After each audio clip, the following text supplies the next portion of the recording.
Hello, welcome to today's Insta Live. And as usual, every Thursday we have fertility voices, and I want to bring you the amazing voices of this community. And today we're talking to a very dear friend from across the ocean. We're talking to Monica Bivas, so I'm going to invite her to join us. Let's see if I can manage this technology. Yeah, request has been sent, so hopefully Monica will join us soon. Hi, Monica. Hi, darling. How are you? How are always you? amazing to see you. Yes, I was saying you are my friend from across the ocean. Yes, I was listening to you. You are a very, very special friend from across the ocean too, and I hope that soon we're gonna make it happen like you did with Ola. Actually, Yes. I tell you, I make it happen with Michelle Oravitz from the Wholesome Fertility last week in Florida. It's just so, I don't know, it's just that feeling of, hugging. We couldn't believe like we are in person hugging each other. So I'm looking forward to have that soon with you too. Oh, yes, yes. And I can see you have a new look as well. Yes, look, I have this little, earring. My sister sent it from Colombia. It's a Colombian girl that makes jewelry, and I loved it. You look beautiful. Thank you so much. You too. Monica, and I wanted to bring you here because, I love your story. And I want to share your story, what you've been through, because I think it can be an inspiration to so many people who are trying to maybe feel hopeful, inspired, not to give up, because you had such a challenging story, but you have your babies now. Yes. And one of the things that I will say connect us, and I feel so connected with you, is because as my story is challenging, yours is incredible too. This was one of the things that, of course, Ola was the main one, but then when we talk, we both have been through so much, and I think that, yes, you are right. We are example of inspiration and hope, so I'm here, open book for everyone and for you. Monica, maybe start by telling us a bit of the beginning when you were trying and maybe you didn't know that there was a problem. And I guess that's the reality for most people. They just start trying thinking that it's going to happen straight away, and then it doesn't. Yes, so yes, you are completely right. One of the first things, I'm going to be very honest with you, as I said, I'm an open book, is like when I was young, I really didn't want to get married or to have children. I just wanted to live life crazy and wild. And I didn't want that, especially the children aspect of it, because I thought that the world was upside down, and look at now. So I guess that things happen for a reason. I guess that all the children that is coming now or that exist now, it's somehow the fixing of this world. So yes, I reached the age of 29 and I was still single. I got married when I was 30. And when I got married with my husband, he's from Israel. I was in Colombia. So all happened so written, I guess, by destiny. I was there. He was here in the States. We met in Match.com and we just kind of clicked right away. And he has a daughter from a previous marriage. So when we got married and I reached here to the United States, and Daniela used to come to see us. She was 1 year and 4 months. She kind of woke up that I'm The like, desire. yeah, that maternal feeling and all of that. And it was hard for me to see her leaving back to her mother. So, like it's taking a little piece of your heart. I'm like, no, I need to have that constantly, like forever, which eventually is not forever. My now 16-year-old in 2 years, and I cry all the time when I just think that she needs to leave. It's killing me. Sometimes I think we are so masochists when we want to be moms, because it's like that joy but that pain. And I am coming from a very fertile family, especially from my mom's side. They were 18 kids, 9 and 9, same dad, same mom. And I have like 243 cousins, and all of them, they used to get pregnant with the blow of a kiss. Someone will kiss them, that's it. The next week, when, oh, I'm pregnant, So I kind of say, I'm going to try and it's going to happen like this. Mm-hmm. So we start to try with my husband, and I assume that the next month my period is not going to come. And my periods are still very regular. They are every 28 to 30 days. So I was kind of concerned, after having intercourse or, a great sex with my husband, I was like, okay, let's put the legs up. You know how all these little beliefs. So next month is and it didn't happen. So we waited about 3 months. He was always happen. We assume, and it didn't happen. 6 months later, I went to the gynecologist. He's telling me, most couples try for a year. Let's see, what happened. We tried for another 2 months to complete 8 months, came back to him, put me on Clomid. Year passed, nothing happened. And then I said to myself, there's something wrong with me. Like your inner voice tells you, because he has a daughter. All my family is pregnant, so something is wrong with me. And I'm starting to go into my head, why me? The only one from all this bunch of people and me. So eventually the doctor, Yeah, that's what I was going to ask. The doctors, were they checking what was wrong, or? Yes, so my gynecologist, I one thing I have to say that is very difficult today to find in our health, world, is to find doctors that still have that sensitivity, that still have that kindness, and that still matter and paying attention to your voice, to us, our voice. I feel this, I feel that, and they work with you. Today is a little bit difficult. I'm not saying it's not happening, but it's very kind of reducing that part. My gynecologist was amazing, and after he saw a year pass, he sent me to do all the basic tests. So hormones, the blood, everything was okay. So he said to me right away, I think it's something physical.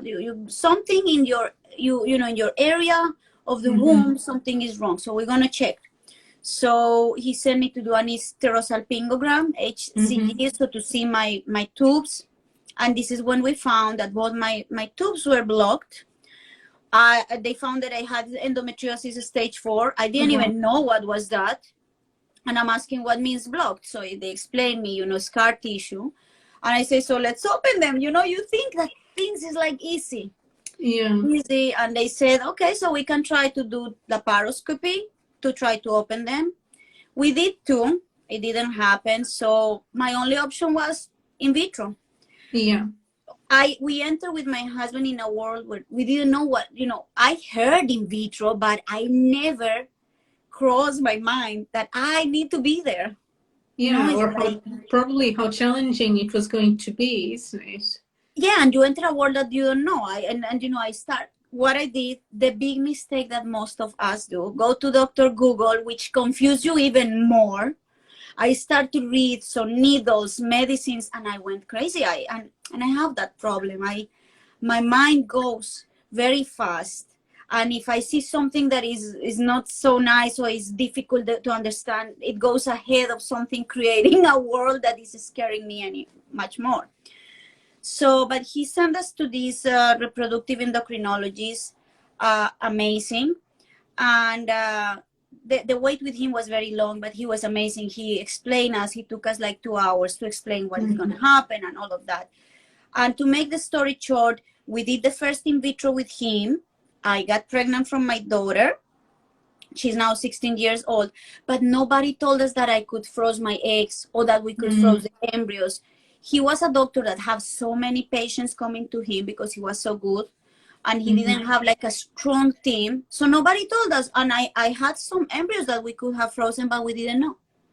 So they were discarded at that point. They were discarded, exactly. And, and with all the happiness of being able to get pregnant and have a baby, so you forget. So with my husband says, okay, so in 2 years we're going to go and do another IVF, and look, we got pregnant the first time. Again, you take it for granted. So we're going to get pregnant. And then we discovered, so I had primary infertility, and then when I start my second cycle, I start to realize that I went through secondary infertility too. So we went through the second cycle with him again, because of course you have a success. You have a doctor. You go back. Yes, you go back. So in that time, he changed two of his nurses, very nice and everything, but he was, booked, overbooked. He had so many people, so many patients, that in that second cycle, they did a mistake with the charts, and they called me to, to put the medicine, but it was not my chart, it was someone else. So I got OHSS, my ovaries went loony, and they had to cancel it. So we were very upset. My husband was very upset. And I told him, listen, we need to talk what happened. Mistakes happen, nobody's perfect. And he took responsibility. Of course, I needed to wait about 3-4 months to clean my body, to when my ovaries to go down to the normal size. We did a third cycle with him. I got pregnant. But, each pregnancy is different, even when we are in our own body. And for some reason, I developed a blood clot issue during this pregnancy. Wow. I didn't know. We did amniocentesis because I was 37 years old. There was a baby girl growing normally, no issue. But at 39 weeks, a blood clot in the umbilical cord, basically stopped her oxygen or whatever. So I had to go and deliver my stillbirth baby girl at 39 weeks. And so, Monica, that is, I think that is like the ultimate pain, because at 39 weeks, you're about to see your baby. Of course, we all have expectations from the moment we start trying, and we have expectations about how they will look like, what they will do, how we'll interact with them. But at 39 weeks, it was, now that you mentioned that, there was always, when I was pregnant from her, I always was thinking, oh my gosh, when she's gonna be born, I want to see if she's gonna have blue eyes. Blue eyes was something on my head because Daniela, my stepdaughter, has blue eyes. My husband has kind of green hazel, and I was dreaming with that girl with blue eyes, or some kind of light eyes, because mine are brown. And dark colors genetically are stronger. That's what it is. So for me, it was devastating. And you said right, it's a very undescribable pain, because I always come with the same conclusion. When we lose our parents, we call orphans. You're right. When we lose our other half, husband, wife, it calls widow or widower. But when parents, or when a mother loses a child, there's no name for that. It's very unnatural, isn't it? Exactly, because by nature, as you say, we're supposed to be buried by our children, not the other way around. So it was devastating, and it put me, of course, in a very bad place. I'm not gonna lie to you. I thought about taking my life, because it's a pain that is not physical, and emotional. Is a very terrible pain, and it puts us in a place that is very selfish. Why I say it's very selfish? It's selfish because you think about your own pain. So there was my daughter was 5 years old. My mom was with us, my husband, but my pain was so strong. I didn't really care. I totally disconnect from anyone because I was in pain. So, and I want that baby, you want that. So what my only hope in that moment was like, either I don't want to live anymore because I don't want to feel that pain. It's not or let's jump to another in vitro. So I drill my husband. We talk with our doctor, and he was very honest, and he say that he don't think that I am emotionally, mentally, and physically prepared for that. He was direct. He said, you need to grieve, and then you need to see how it goes and jump into it. He say no. So I got very upset on him. I cry, scream at him, and he eventually gave us the telephone number of a doctor from RMA in New York, Dr. Mukherjee. We went to him, and probably was month and a half. I was still milking when we went, and he was the same. He was a little bit more understanding, and he told us, if it would be for the money, we do it, but I don't think it's good. He was totally against. But I guess that my pain, my reaction, I put him and my husband so much in the corner that, let's start, And so when we start That was Did you an have embryos from the previous cycle, or did you no, have we to didn't. stimulate? No, in that, it's funny because from the stillbirth, we got actually 5 embryos. Well, like we got like 29 eggs, but you know how it is, it's all, Yeah. eventually we got 5 embryos. And from that 5 embryos, we wanted a boy. So we did PGS testing for the sex, and it came 3 boys, very good quality embryos, 2 girls. One of the female embryos, she had a chromosomic issue, so the doctor said that he recommended to Mm-hmm. discard it because chromosomic issue most of the times can end up in miscarriage or Yeah. not developing the pregnancy. So I said, okay, so let's put the 3 boys and let's froze the girl. So my husband says, no, we put all the 4. In that time, it was 4. Now It you was use, possible, yeah. yes. Everybody asks me, how 4? Like, yeah. So he said, no, let's put 4 and look what happened. The girl was a little bit weak. The doctor said she's behind few days. He don't think that is gonna, catch. But she kicked the butt of the male embryos and she was the one, and the stillbirth. So Yeah. when going back again to my cycle, the 4th cycle with Dr. Mukherjee, so we did the cycle. But I was a wreck, Andra, mentally, emotionally. Yes, I was Yeah. focused, obsessed on that this is gonna work. I need work. I got pregnant, Mm-hmm. but 7.5 weeks after, we found our beta positive, I miscarried. So it's like I did to myself worst. Yeah. And then all crumbled. My marriage with my husband was terrible because when these kind of things happen, you have 2 choices or you have 2 options in life. Either your relationship with your other half gets stronger and you overcome that together, Mm-hmm. or it takes you apart.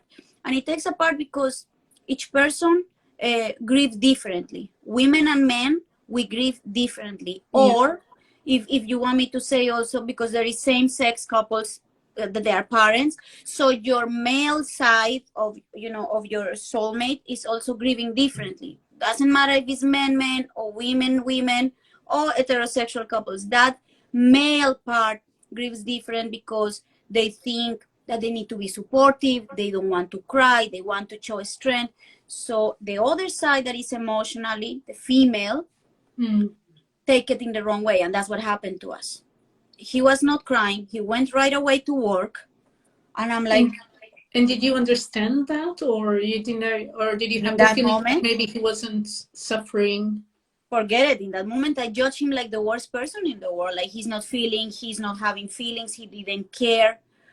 But he did care. When he Mm-hmm. was in the work, he will go and maybe drink, and cry by Mm-hmm. himself, and then come back home like nothing happens. And if I will ask him about, let's talk about it, he will not talk. He will run away. Up to today, when we kind of touch the subject, he says that doesn't belong to us. It's belong to God. So he don't like to get into it because, and I realized after a few years, he don't Mm-hmm. like to get into it because I know it hurts. So he Mm-hmm. don't want to feel that hurt, and I have to respect that. Yeah. So we almost got divorced. We eventually came, and we love each other crazy. You met him. You met him Yeah. too. This is insane. You're so close that you met him. We love very much each other, and we work on that. We say, we need to focus on what we have. We need to grieve. He in his way, me in my way, but talking. Mm-hmm. We have a 6-year-old, almost 6-year-old.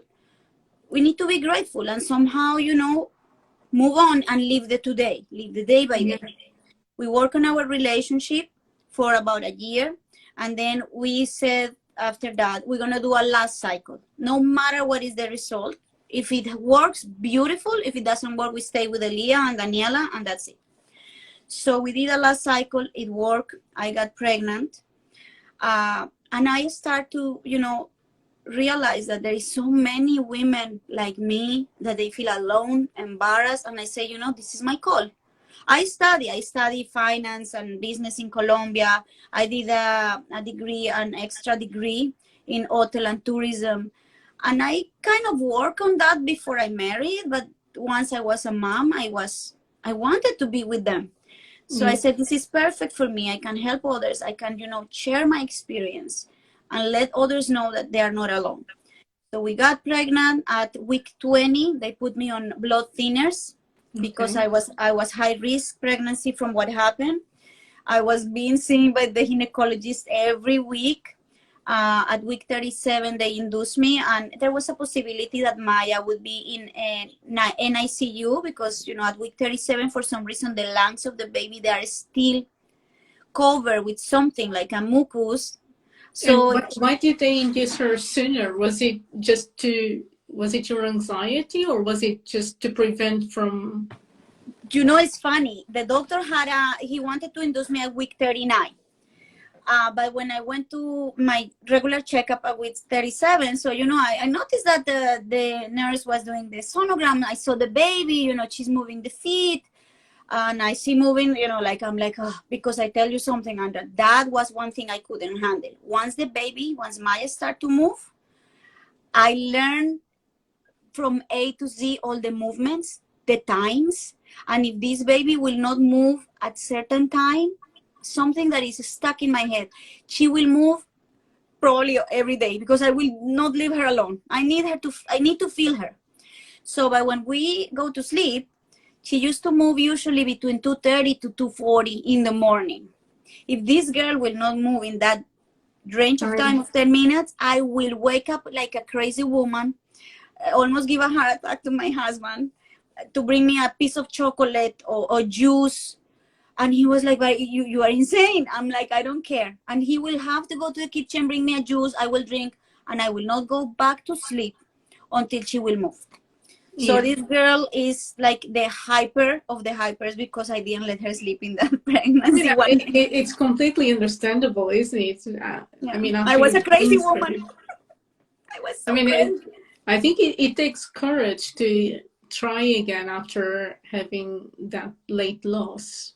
Yes, you know what? It's a trauma. Yeah, absolutely. It's a trauma. So I was on Lovenox from week 20 to the end, and then 2 days before or 3 days before they changed to heparin. And why at 37 weeks? So I went to the sonogram.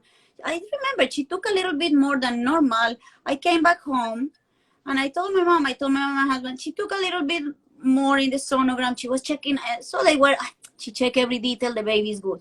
I just got home.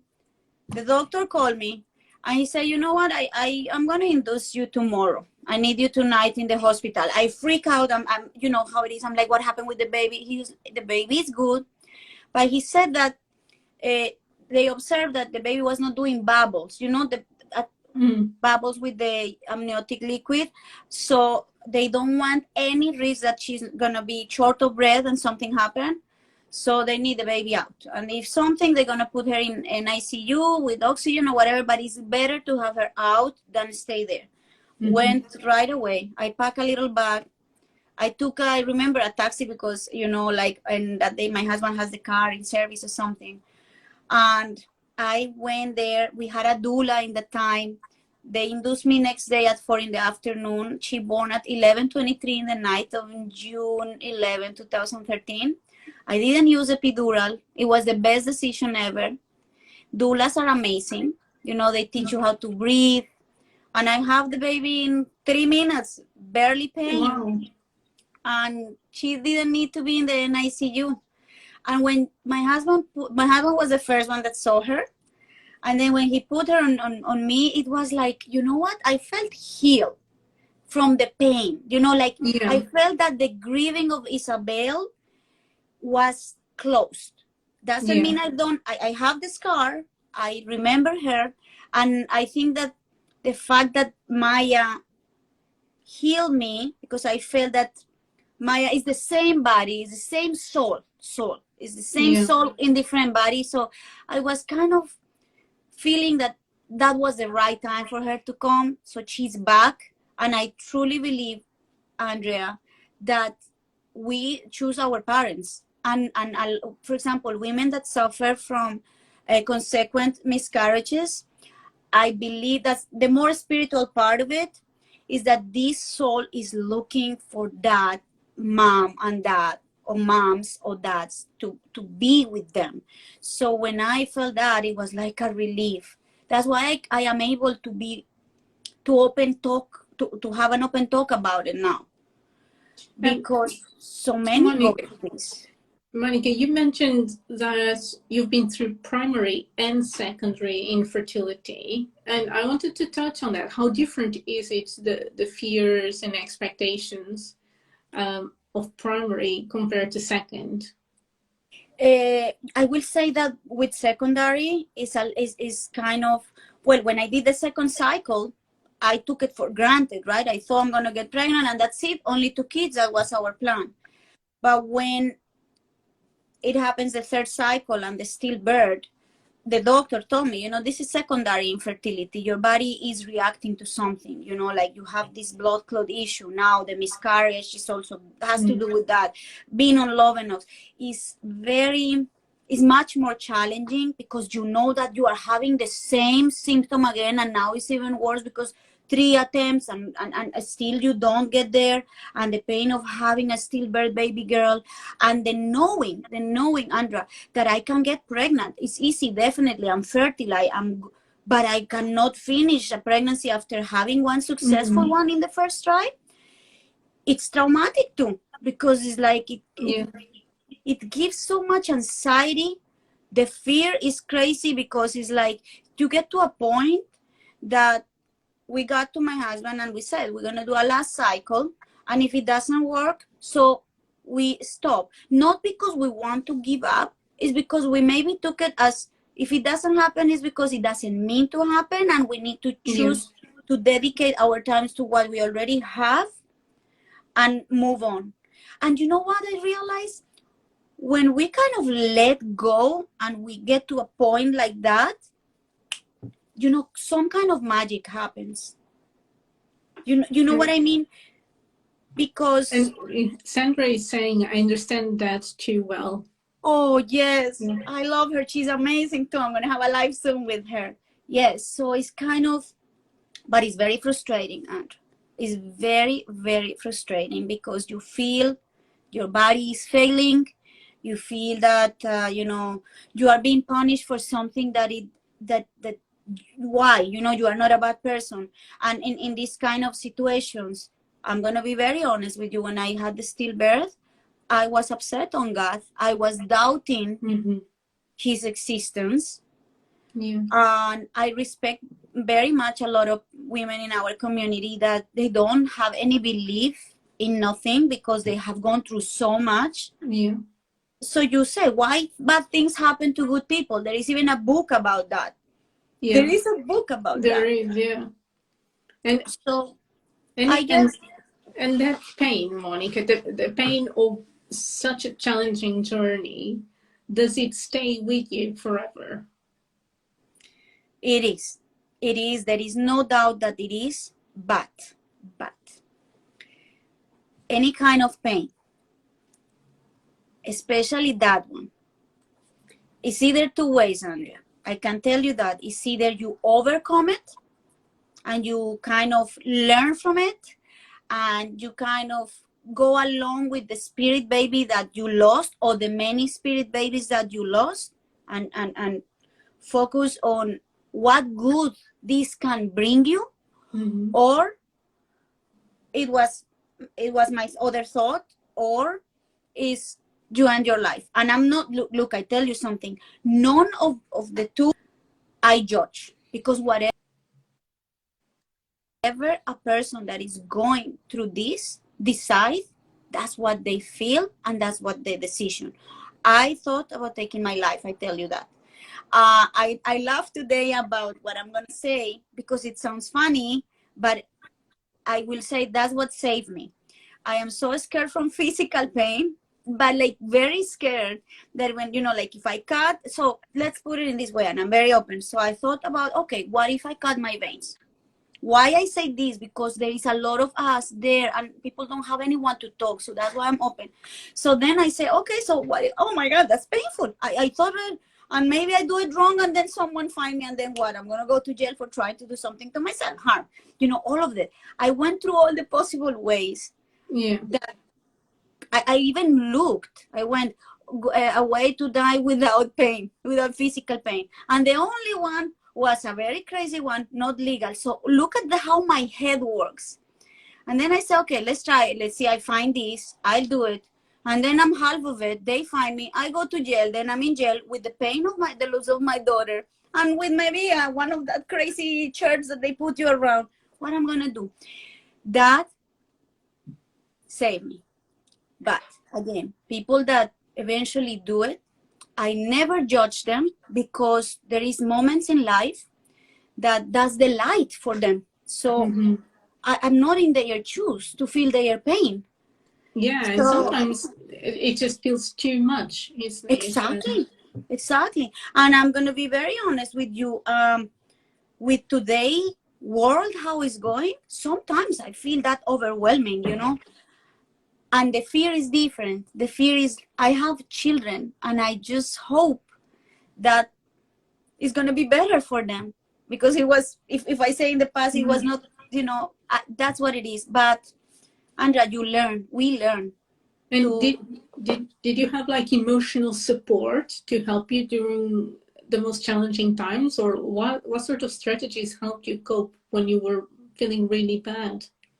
Well, I'm gonna tell you, no, I didn't have any like coaching or therapy, which today I recommend. If anyone goes through that, therapy is a big, big tool. I didn't have it because I thought I could make it by myself. However, I have my mom with me, which she still is with me. I have my husband and our community, and we are Jewish, so our rabbi and the people in the community were incredible, incredible support. If it wouldn't for that, I think that eventually I would have to go either by force or some kind of really intervention into a therapy, because it's a trauma. And I always say to parents, the loss of a child is very terrible. And even if it is in few weeks, no matter, a loss is a loss. However, the more time pass when a parent loses a child, if I lost at 39 weeks, so imagine that pain is crazy. So imagine a parent that loses a child at 5 years old, or a few days after born, or when they are 18. So it's very crucial. Please look for therapy, because you know what, we need help even in our day-to-day life. I am a coach for fertility, but sometimes I need coaching. I have actually a coach for my normal life, a person that can help me with mindfulness, with focusing, because I'm not going to lie to you, Andrea. For me, it's very difficult for me to see bad things in life, and I know that my mind gets very crazy, and I sometimes I shouldn't be like that, because there is outside things that we cannot control. So we need to just control what we can. So for me, it's very difficult. So I have someone, a good friend of mine, that she is my life coach. Because if not, trust me, I will be crazy. Yeah. And that pain of the loss sometimes comes, and sometimes I cry. I'm not going to lie to you. So. Yeah, I think sometimes just talking about it to someone else, taking whatever is here in our heads, and say it to someone else, can help so much. And you had that amazing community around you, but at the time, there wasn't social media, was it? No. Was there? No. And if there was, I was not into it, because what happened is that, is exactly the same as infertility. There is so many women that go through stillbirth, and we don't talk about it for whatever reason is. Fear, we feel ashamed, we feel guilty. Oh, trust me, I felt that I did something wrong. So there was thoughts that came to me, and I said, for example, oh my God, maybe I harmed the baby and she died because of me. Because one time I pick up Elia, and my husband is like, what? You know how many pregnant women pick up kids? 2 kids, they have a big belly like this, have one here, have here, and the baby is okay. So, little things, guilt, loneliness. So it's, there is still no, there is still a stigma in talking about it, in being open. And sometimes just to, like you said, to have someone to listen to us, even if we need to cry. You see, one of the things I love about the support from my community, from our religious community, nothing to do with God, it's just the support, is they used to come to visit us every day. Yeah. Because in Jewish religion, we don't do Shiva. Shiva is you go to a burial and everything. When the human is alive for 30 days. So I don't know where is my daughter buried, which is, I feel very happy with that, because if I would know, I wouldn't be able to get to where I am. I will be every day there. And sometimes we as humans, we are masochists, so it's something that belongs to God. I know whatever she's looking over me. I know that I also see it every day in my little one, so it's kind of close. But support, so I have people coming every day bringing food. We have to tell them stop to bring food, but they were coming. I'm sorry, they hug, but then they will try always to lead the conversation, to take a smile out, to take another subject. And there was moments under that I will laugh, they will say something like you say, and then in the back of my mind, I will say, why you are laughing? You just lost a baby. You know how we self-sabotage ourselves? Yeah. It's terrible. So that's why I said, people that has that should understand that it's okay to talk about it. You are not the only one. When I was in that hospital, I felt that I was the only one that just lost the baby, and they have to move me to another floor because you hear the babies, and it's a trauma. Help is very necessary. Support, therapy. I have to say, you have been an incredible support for me, even nothing to do even with the fertility, just as a friend. I feel that with you I can talk freely. I don't feel judged, and I will suggest to everyone in our community to find that. Sometimes we need just that, someone to listen to us, to give us a word of I love you, I understand you, I am sorry, and not too much of talking, because the pain that we are going through is so deep that sometimes we feel hurt from a comment. So, and then you have the therapy. Find someone, find, even in your family, even if you are not a friend of therapy, someone that you feel confident and comfortable to be open. But we need to talk. We need to talk. And especially, this has nothing to do with how I could say that. I need to find a word. All women, for me, all women, no matter what you are, Latino, African American, just normal American, but let's face it, there is certain genetic issues and fertility issues in certain more high rates in certain cultures, like African Americans and Latinos like me. I guess it's because of the countries that we come from, the food that we eat. But we need a lot of support, and we need also to offer support to people that don't have it and have certain genetic issues that others don't have. So I felt very blessed. I can't complain. I felt very blessed, and I feel still blessed, and I am happy to be here supporting others. And that is almost, it's so beautiful, because everything that you're doing now, it's almost as an honor to everything that you've been through, isn't it? Because you're doing so much. Do you want to tell us a bit about your communities, the things that you're doing, and how people and how people can engage more with you as well? Yes. So from my own experience, I chose, to do fertility coaching. I started, I started with no training, no nothing, but I said to myself, what a better training than me going through all of this hell and, helping others. Then I did a fertility coaching program with Michelle Oravitz in the Wholesome Lotus Fertility. So I learned more about the holistic part of it, how I can offer more help. And I am in a training for also with Kela Coach in the hormone puzzle fertility, because it's such a big, how you say that, a big niche, and there is so many things connected to our womb and how we can enhance our fertility, that I choose that. What is my approach? My approach is emotional, mindset, because I really believe that doctors do their part, right? And because of the amount of patients and work they have, they don't have that emotional part. They are starting, and I am so happy to see some of the clinics in the world, as part of the European fertility community. It's incredible to see that now you are kind of seeing, you are a nurse, but you are combining both, and this is what we need. So my part here, especially here in the Western side, is like, I'm that kind of missing link between your doctor and you yourself. Because even if you go through in vitro, we know that 25% could be the kind of success rate.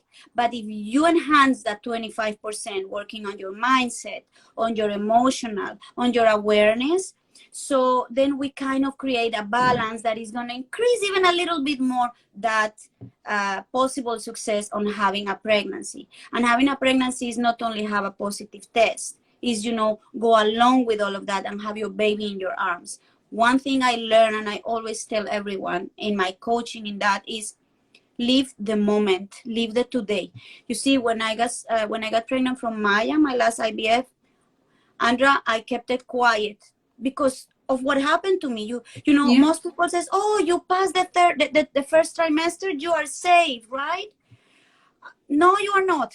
It happens to me. I lost the baby at 39 weeks. Things happen, and I'm gonna be a little bit open in what I say. I learned this, and I created it. My husband was like, "That's a perfect say." Cheat happens. So how you make it better? So cheat happens. Make it Play-Doh. Somehow you need to make it colors or whatever. I know it's easy to say, and it's very difficult to put action on it, but baby steps. So the more struggle you have, the biggest is the good you will see.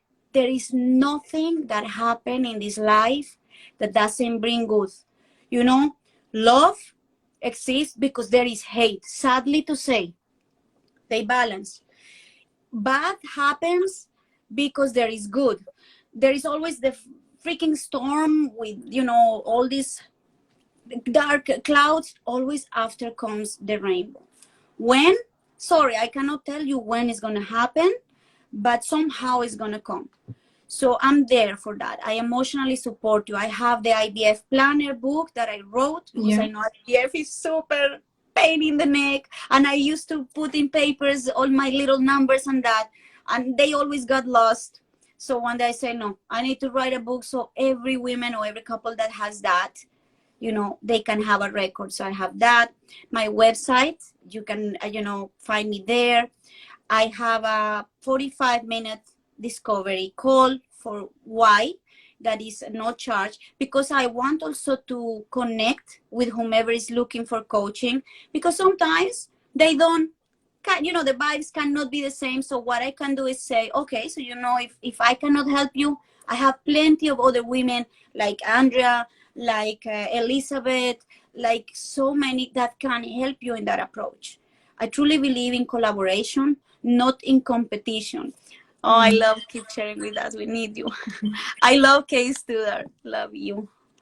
And that is my approach. You can find me on Instagram here at and Monica Facebook, Bivas. isn't it? You have a beautiful Facebook group. Yes, I have a Facebook group that calls the IVF Journey, but it's not only for IVF, because today, we kind of have a lot of women trying to conceive naturally that still have, issues. So the IVF Journey, you can find me here in Instagram. I have also Pinterest, which I use for posting all the blogs, tips, and all of that. So you are free to text me also, or send me an email. I always answer my emails by myself. I have someone that helped me, but my emails and my messages, I answer them personally. Remember something, and I want to, tell our community, Andra. If you text me in Instagram, be assured that I will answer you. Sometimes it takes a little time because they get buried in the messenger. So, but I will do. And then if you don't want in messenger and you want a faster answer, you can just email me. And in the link in my bio, you have all the information. That is so beautiful, Monica. I want to thank you so much for sharing your story, because it's such an inspirational story. And, you know, I just love hearing your story, because it can be of example to so many people who are trying now, who hopefully will be where you are, you know, with having their babies and being able to see that positive side of things above, you know, the rainbow after the storm. Yes, yes, Andra, listen, I have to tell you something. I truly appreciate that you always, look for my story, for my, journey. And I feel exactly the same for you. As I said in the beginning, what connect us was our incredible journey. I am here for our community. I'm here for you anytime, and I always love to share a stage with you. And before we leave, I want to tell your community, we are all today in the page, but our community, that Andra is going to be in my Instagram. We are checking on the dates. I think we set it up. I don't remember what is the In date, but December, yes. December, right? We're going to do it together because, please, as much as my story is very inspirational, yours is incredible. And the resilience and the way that you took yours, it's amazing. So we are here for you guys. Thank you so much, Andra. Love you. Mwah. Lots and lots of love, Monica. Thank you so much, darling. Bye. Bye. Mwah.